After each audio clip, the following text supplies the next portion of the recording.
Brought to you by 5paisa.com. Investing made easy and rewarding. Download the app now.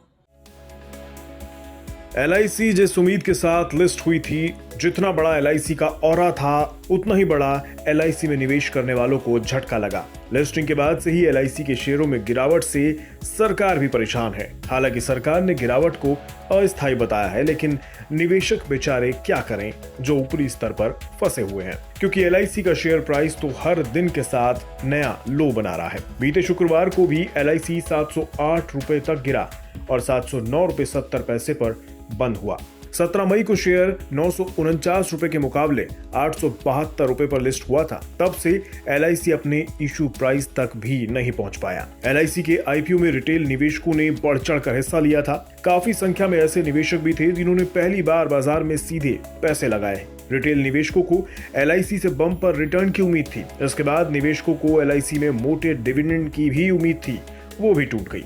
LIC ने सिर्फ 1.5 रुपए प्रति share dividend का ऐलान किया, जो कि ऊंट के मुंह में जीरे के समान है। उम्मीद थी कि LIC निवेशकों के जख्म पर मरहम लगाने के लिए अच्छा डिविडेंड दे सकती है, लेकिन ऐसा हुआ नहीं। अब सवाल ये है कि जिन निवेशकों ने LIC के शेयरों को ऊपरी स्तरों पर खरीदा है वो क्या करें। इस पर department of investment and public asset management यानी डिपिम के सचिव तुहिन कांत पांडे के मुताबिक LIC के शेयर प्राइस वैल्यू में ये गिरावट अस्थायी है। लोगों को LIC के फंडामेंटल्स को समझने में समय लगेगा।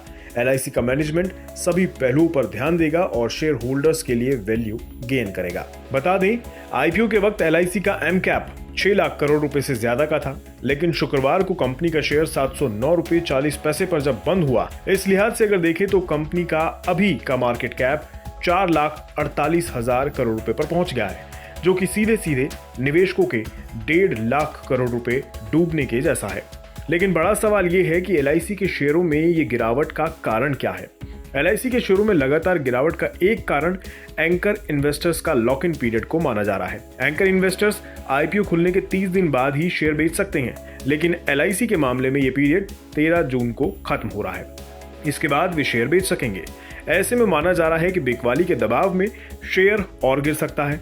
इसलिए जिन लोगों ने शेयर में पहले से निवेश किया है वो बाहर निकलने की कोशिश कर रहे हैं, जिस कारण LIC का शेयर लगातार गिरता जा रहा है। लेकिन सरकार और एक्सपर्ट इस गिरावट को अस्थायी बता रहे हैं, यानी LIC फिर रफ्तार पकड़ेगा।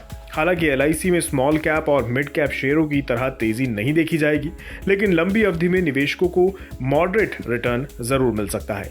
जिन निवेशकों का LIC में लंबी अवधि का नजरिया है वो इस शेयर में बने रह सकते हैं।